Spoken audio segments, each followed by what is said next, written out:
Welcome back, beautiful people. Welcome back to another episode of Healing Hearts. I'm your host, Jessica Holland. In this episode, we are going to be talking about the gift of being still. Sitting outside without electronics, or sitting anywhere for that matter, without electronics, a television, something stimulating your mind in any manner, can be sometimes a daunting chore to some of us. I don't even think it matters anymore what generation we come from.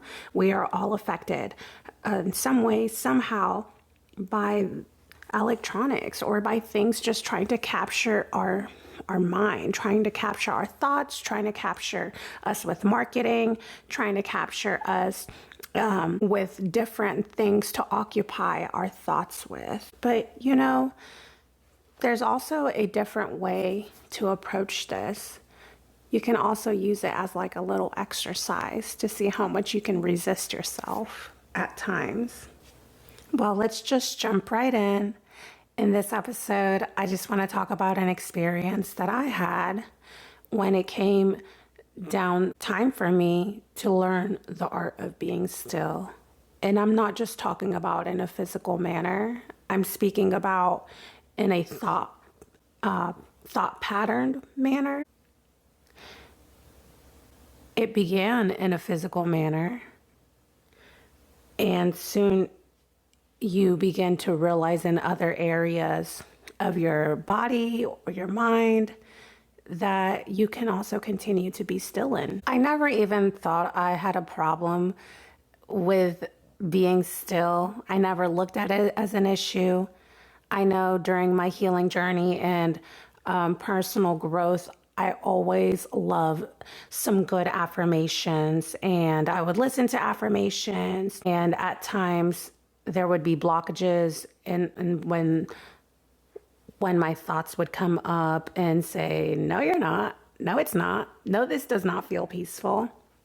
And I wanted to dig a little bit deeper of why this was happening to me, because after all, I don't ever want to be the same.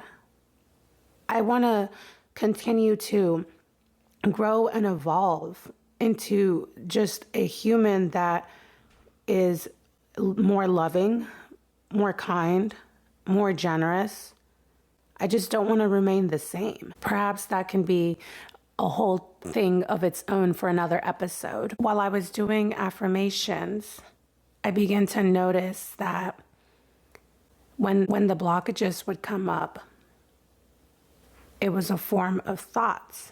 And then there would be times where I would be driving and my mind would not calm down, or I would try to lay down to go to sleep and my mind would not calm down. And it would remind me of the past, of when I was in, I want to say probably my 20s, when I was in my 20s, and I told my doctor about this, and he said, oh, we can just give you a pill to help you calm those thoughts down. And I never want to take that route for myself. I understand that some individuals do have to be on medication, and that's okay. But I'm speaking for myself. I don't want to go to that route ever again. I used to be, as a teenager, I used to be on 8 different types of medication, and it was depression, it was anxiety, it was all these different things that just got piled up on top of one another. And to top it all off, some of these medications were more than once a day. I mean, Big Pharma was really making a killer out of my insurance at the time. But fast forward years later, I knew that when I really started to look at my thoughts, I didn't want to go back to that. And I didn't want to reach to that place that got me in such a dark place, And I definitely urge individuals that if they are in a dark place right now, that You find a safe person that you can speak to, and you find a safe person that you can be yourself with. Because all of us have different things in our lives that we may go through that we may not even know how to solve. And some of these things we're not supposed to solve, but here we are overthinking about them. Just know that you are not behind. Know that there is no rush. And know that there is healing available. And everybody will find their own path. And that's the beautiful thing about life. Anywho, back to the podcast topic, the gift of being still. When I would finally come to a place, I remember I went out of town for work, and I was staying in this hotel, and it was just so quiet. And I didn't want to watch TV. I've never really been much of a movie person. I was just there in silence, and I would play music. I didn't really want to hear music. I was just almost in a non-forceful manner, forced to be in silence. And that's when I was like, I don't even think I know how to be still in the first place. I don't even think I want to be still. But here I was in a whole different state, and I was supposed to just be relaxing while I was waiting for the next conference to start up for work. And when I came back from out of town from this work conference, that's when I was like, that's going to be my New Year's resolution, to learn to relax, to learn to be still. I realized that I had been on this spiral type of journey to always improve, always achieve. And yes, I came from a very bottom, low level place the year beforehand, and I wanted to climb up in a way, but it was to the point where I was like, okay, there has to be some type of balance. And I'm so glad that I was able to go out of town for work, for that to be revealed to me, because without anything that is outside of our control, then how would things be revealed to us? And honestly, I couldn't have chosen a better way for it to be revealed. And that's why I love sometimes just flowing. As much as it may be painful at times to flow, it is always good to flow. I came back and I set a reminder, and I would set a timer, a 10-minute timer, and I would go outside and sit on my porch, and I would just have water, and I wouldn't even have my phone out there. I would have my phone by the window so I could kind of hear it when the timer went off. And let me tell you, when I would sit out there, my leg would shake. I would just be doing just different little hand movements. I didn't really realize that I was doing any of these things until I would get up, and then I would go check the phone like, oh, surely I forgot to set the timer. Oh, surely it's going to go off. Or is there even time for this? It's sitting there for 10 minutes when I would have that discipline about maybe 5 times later not to go inside and check my phone to see if the timer or how much time was left of being still. And just those 10 minutes, it would be almost torture just sitting there, because I would think of all these other things that I could be doing. I'm like, oh my goodness, I could be cleaning my house. I could be sorting things. I could be journaling. I could be listening to affirmations. I could be just trying to find a different little project to do. And that's when I literally had to tell myself, Jessica, stop. This is the whole point of everything. This is the whole point of being still, to observe your thoughts. And that's when this little wonderful love for meditation and the art of being still became truly a gift to me. Because like I said, I would sit out there and I would realize my body is just shaking because it's not used to just sitting down. And then I would sit there and think, and I would be like, bring your thought back, Jessica. You're right here. You're right here, right now. You don't need to do anything. This is actually doing something. Rest does not apologize. Trusting in a form can be used by rest. Trusting does not apologize for resting. During these times was when I began to realize that I did have certain thoughts that I wanted to bring up, and it was almost like a little game. Like, no, Jessica, you know you're okay to be out here, to be still. There's nothing to do. You don't have to accomplish anything every second of the day. And the truth of the matter is, why I think being still is such a gift is that it just reveals different things to us. I never thought that this would be a challenge for me because I would think to myself, I love structure. I love order. Why would I ever have trouble doing any of these things? Just sitting outside in nature, and a whole new world was revealed to me. Then, when I finally started to have the body still, this human vessel part of me, I began to really be enlightened with the fact that I had been living in survival mode.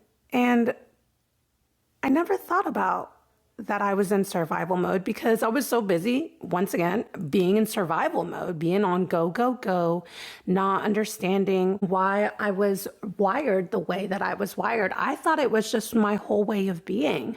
But I began to realize that there is peace available, that there is almost a weight that can be lifted off of your shoulders when you begin to realize and begin to be honest with yourself, because we can realize something, but the truth of the matter, to accept that reality and to accept the honesty, like, wow, I had been in survival mode as long as I could remember. I mean, I remember being a young girl and my parents would go out of the country and leave us, and we would have to go to school and still continue with our what I thought were childhood responsibilities, but we would fend for ourselves, and there was 5 of us. Sometimes they would take some of my siblings with them, but not all of the time. I didn't realize, like, this is all that I knew. And here I am decades later being awakened to the fact that I had been carrying burdens that I had put on myself, or I should say that I had allowed myself to continue to live in. And I am speaking in terms of just survival mode and trying to solve everything all of the time, being a fixer, being a people pleaser, because I did not understand how to really stabilize my own energy and my own emotions. So I was being carried away by other people's emotions. And by the time that I got to be quote unquote relaxing after a long workday, all of the projections, all of just individuals' emotions were still kind of on me. And that's why I couldn't leave work at work. That's why I couldn't, when I was being still at the beginning, that's why I couldn't just quiet that mind down, or even not think about, like, I have to do this. I should do this. I should probably be getting prepared to do that so I can be ahead of cleaning, so I can be ahead of making 300 different plans of things that never happened.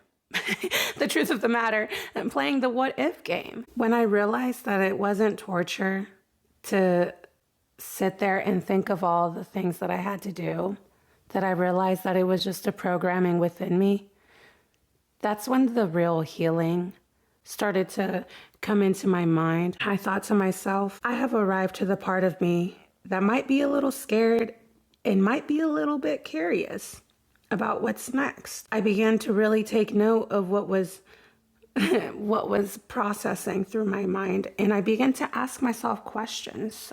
I began to think about things and ask myself, why? Why would I think that would be a problem? Or why do I think that issue's going to rise up? Then I began to answer. When I would journal, sometimes I began to write down the answers to these questions that I would ask myself when I was being still and these thoughts would come up. And I realized, wow, the past is information, but it doesn't have to be the future. When I became more aware of what I was thinking about, I thought to myself, I could be a little bit nicer to myself. I began to realize I was speaking to myself like a drill sergeant, wanting to take charge of the thoughts that flowed in while this time of stillness was happening. I started to do a couple of mind exercises also. I wanted to make it fun. Like I said, I wanted to be more gentle with myself because I realized that I was being harsh with the world because I was being harsh with myself. So I made it fun. My inner child loves being playful. I called this game, I'm Beginning to Notice.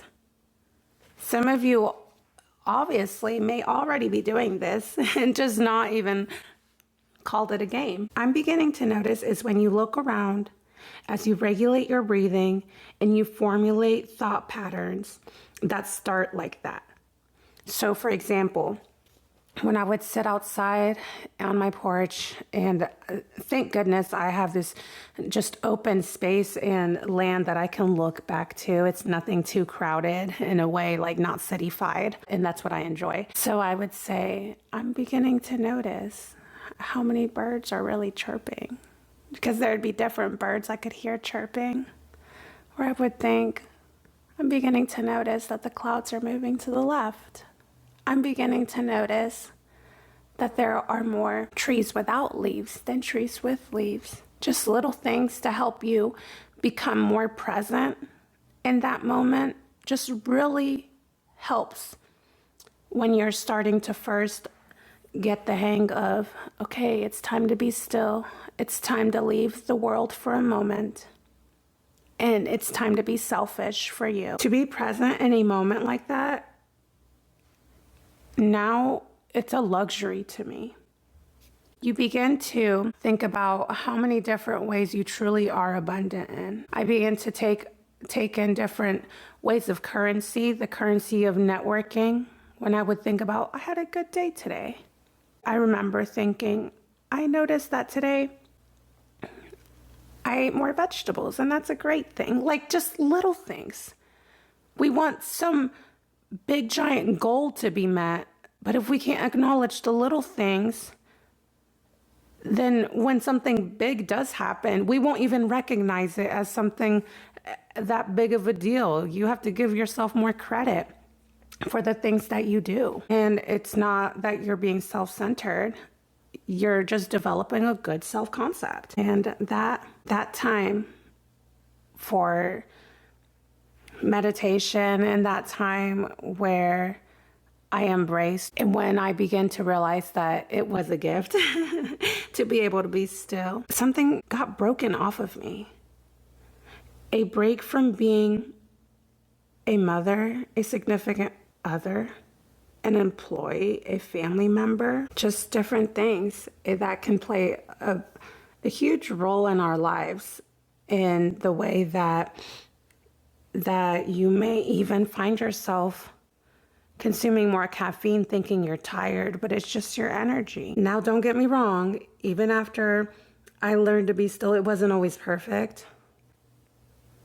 There's things that still popped up, obviously. Life is life, and it's okay. We're not robots, even though we can reprogram our hardware and our wonderful, beautiful brains. You know what, though?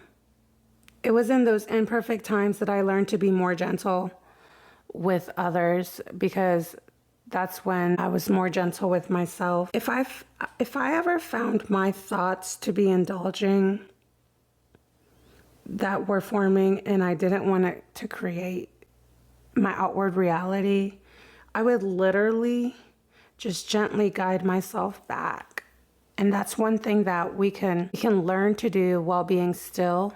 So this practice can come about when chaos is happening, because we can all choose to react or respond. And when you train yourself to respond when it is expected for you to react, only a response will come forth. And typically, responding is more gentle, it's more grounded in a way. And you're not so on edge all the time. For me, as I continue to develop and do self-improvements, I still guide myself back. Now we listen, but we don't judge, right? When I speak to my inner child, I always start with beautiful girl. I'll guide myself with kindness and say things like, beautiful girl, you don't need to worry about that, such and such issue right now, because, and I'll remind myself of a time where the outcome was better than I could imagine, just to build up my faith and to kindly guide myself back. And it all just started with the gift of being still and learning to accept that gift. I hope everybody got something out of this. If you think that this was helpful or would be helpful to somebody else, pass it on, share it. Thank you so much for listening. And I just want to remind you of a few truths that you can just try to digest when you hear this. Know that fear is not based on fact. You can observe it, but you don't have to act on it.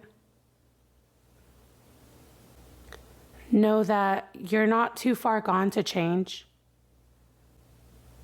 Anything that is not benefiting you or helping you, you don't have to stay the same in that way. And you can do it in a kind manner. And know that taking time out for yourself to regulate your mind, your body, and your soul is not too selfish. In fact, it's not selfish enough. How could we show up for others if we can't even show up for ourselves? I hope everybody has a good day or night whenever you're listening to this. And I hope that this truly did impact you. Thank you.